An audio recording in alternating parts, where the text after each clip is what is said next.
তুমি কি জানো এবছর ভূগোল ম্যাপে কোন কোন জায়গাগুলো নিশ্চিত আসতে পারে? এই ভিডিওটি একবার দেখে নাও, তারপর ম্যাপে ভুল হওয়ার কোনো সুযোগই থাকবে না। যত পরীক্ষা এগিয়ে আসছে তত তোমাদের মধ্যে একটা টেনশন কাজ করছে, কোনটি পড়ব, কোন প্রশ্নটি পরীক্ষা আসবে এ নিয়ে।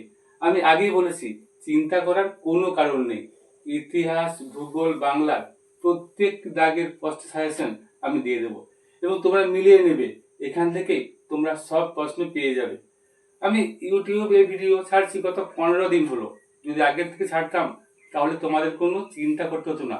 এখনো চিন্তা করার কোনো কারণ নেই।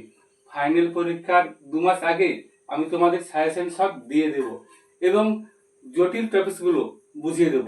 তো আজ আমি তোমাদের ভূগোল ম্যাপ পয়েন্টিং এর সাজেশন দেব। তো চলো সাজেশনটা একটু দেখে নিই। ভারতের বৃহত্তম পেট্রো রসায়ন শিল্পকেন্দ্র, তারপর ভারতের একটি গম উৎপাদক অঞ্চল। এটা করার দরকার নেই, এটা 2025 এসেছিল, আসার কোনো সম্ভাবনা নেই। তারপর বিন্ধ্যা পর্বত, তারপর পশ্চিম উপকূলের একটি মহানগর, পূর্ব ভারতের একটি লবণাক্ত মৃত্তিকাযুক্ত অঞ্চল, আরাবল্লী পর্বত, মালাবার উপকূল, পশ্চিমবঙ্গের একটি পেট্রো রসায়ন শিল্পকেন্দ্র, নীলগিরি পর্বত, ভারতের ম্যানচেস্টার, পূর্ব ভারতের একটি চা উৎপাদক অঞ্চল, তারপর মেঘালয় মালভূমি, একটি অতি অল্প বৃষ্টিপাতযুক্ত অঞ্চল, তারপর নর্মদা নদী, তারপর পশ্চিম ভারতের একটি স্বাভাবিক বন্দর।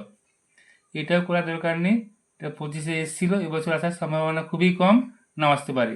তারপর লেকটাক হ্রদ, ভারতের শুষ্কতম অঞ্চল, ভারতের প্রধান প্রশাসনিক কেন্দ্র, এটাও করা দরকার নেই। তারপর ভারতের পূর্ব উপকূলের একটি বন্দর, পশ্চিম ভারতের একটি কৃষ্ণ মৃত্তিকাযুক্ত অঞ্চল, ভারতের সর্বাধিক জনঘনত্বপূর্ণ কেন্দ্রশাসিত অঞ্চল, পশ্চিম ভারতের একটি মিলেট উৎপাদক অঞ্চল, পূর্ব উপকূলের একটি স্বাভাবিক বন্দর।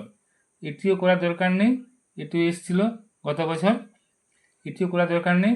তারপর একটি বৃষ্টিচ্ছায়ী অঞ্চল, উত্তর ভারতের বৃহত্তম মহানগর, তারপর ভারতের বৃহত্তম তথ্য প্রযুক্তি শিল্পকেন্দ্র, কাবেরী নদী, নতুন দিল্লি, তাপ্তি নদী, পশ্চিমবঙ্গের একটি লৌহ ইস্পাত শিল্পকেন্দ্র, মালাবার উপকূল, নর্মদা নদী, একটি লবণাক্ত মৃত্তিকা অঞ্চল, উত্তর ভারতের বৃহত্তম মোটর গাড়ির নির্মাণ শিল্পকেন্দ্র, একটি কফি উৎপাদক অঞ্চল, ভারতের রুড় অঞ্চল, বিশাখাপত্তনম বন্দর, ভারতের একটি কেন্দ্রীয় অরণ্য গবেষণাগার, তারপর পূর্ব ভারতের একটি মহানগর, বছরে 2 বার বৃষ্টিপাতযুক্ত অঞ্চল, ভারতের সর্বনিম্ন জনঘনত্বপূর্ণ অঞ্চল, উত্তর ভারতের একটি প্রশাসনিক শহর, তারপর ভারতের একটি লোহিত মৃত্তিকাযুক্ত অঞ্চল, তারপর ভারতের বৃহত্তম আন্তর্জাতিক